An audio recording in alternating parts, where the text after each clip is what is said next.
Hello beautiful people, welcome back to Down on Boddington Farm. Welcome to my dehydrating marathon. Day 2, I think. I don't know. It's about 7 o'clock at night and I'm still going on day 2. So I'm up to the greens. So I'll do a broad spectrum greens thing, because it's the same for all of them, whether it's mustard, spinach, kale, Swiss chard I've got to go in as well. It's basically the same thing. So most important, stick all your greens in some cold water. Yeah, well that one, so you got to do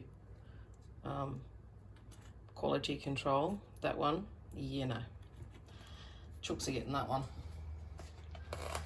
So you want to go through all your greens, do your quality control of what you want to use. That one too, see that?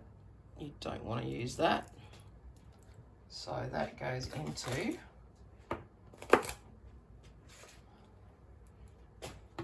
the bucket for the chooks.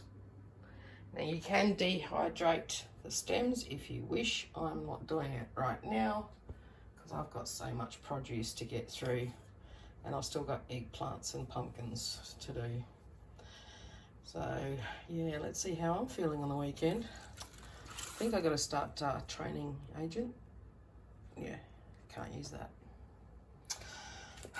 So anyway, let me find a good bit and I'll turn you around and show you what I'll do. I'll use some of this kale. This is the giant Russian kale. So making powders too actually lets you hide all those good veggies from the children. Oh no, veggies, ew, I'm not eating that. Well, they won't even know it's there. So the easiest way I've found is to fold it over in half with the rib on the back, okay? And then it's just a matter of cutting it that way. Cut the tip off. And then I'll just chop the stem up. And our girl's going nuts over this. And there you go. You've got your kale ready to go because you don't want any nasties in that. So now I shall show you. Now, this is my Swiss chard that's all ready to go. And I'm doing all these in the oven because it is way so much quicker than the dehydrator. So I can do a load of greens in the oven in about an hour or an hour and a half, where it would take me so much longer in the dehydrator. And it works out fine for me. So, but hey, do your own research. This is just my opinion, my humble opinion. So I'll show you what I do. I've got the oven on. Move this one out of the way a little bit. So that's just on a veggie drying mat. Excuse my stove, but I have been using it quite a bit. So this is actually my grill tray, but I use all the trays out of the oven, and the greens are just so easy to do. It doesn't really matter how you put them on. Yes, there's some water on there, but it's not going to hurt it. It will dry out. So just spread them out so that there's airflow around all of them. Like so. Okay, take you higher. Take you higher. There you go. So then, all I do is, don't worry, I'll show you what I do. I just can't do everything at once.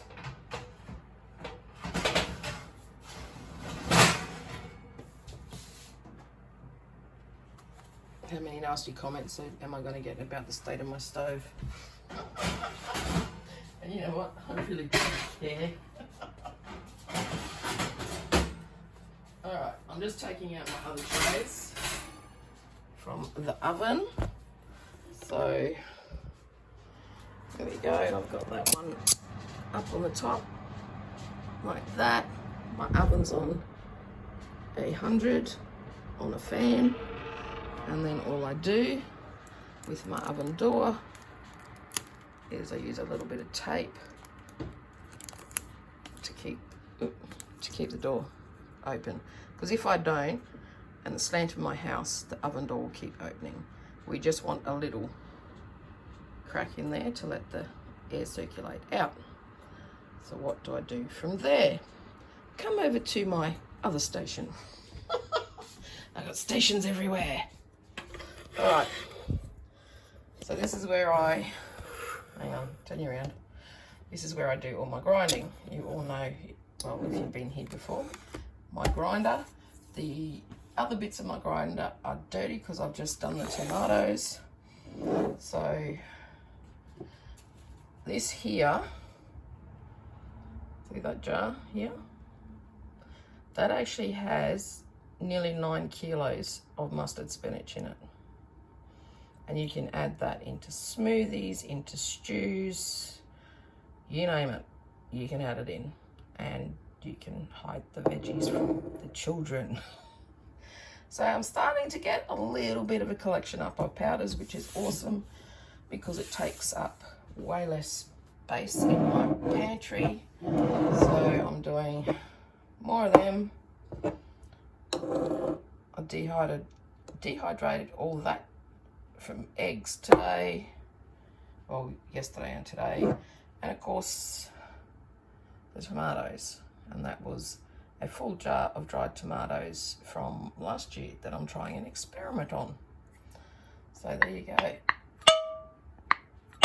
And that hasn't quite resealed, but the 2 oxygen absorbers I had in there were still good, so I put them back in. So there you go, guys. Oh, hang on.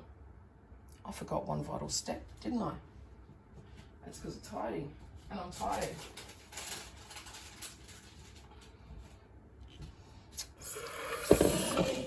This is my mustard greens that I've been doing for the last 2 days. So if you saw the harvest, it was a way more of that. So I'm just going through it because I like crunching it through my fingers, and if there's any bits that are still wet and won't crunch, I take them out because you don't want them in your green. See, the rest of it's all really nice and fine and crumbly, and I still, as you can see, well, that one I still put it through the grinder. And that's it basically for your greens. There's not that much to do. Soak them, chop them, dehydrate them, stick them in the grinder. It's as easy as that, and you've got all this yumminess put away. If for some reason maybe, oh no, SHTF hits the fan, or you have a failed crop next year, you've still got food to feed your family, or even might be a job loss or health issues. So there you go, guys. I'm not going to do the rest of my greens tonight because I'm absolutely knackered, but you've got the 101 crash course how to do all your greens. So if you like what you're seeing, give me a thumbs up. Don't forget to subscribe because we really appreciate every one of our subscribers. Don't forget to tickle that bell so you know every time I upload another video. I've gotten to I upload because Agent isn't doing much anymore. Anyway, you guys have a good one. Catch ya.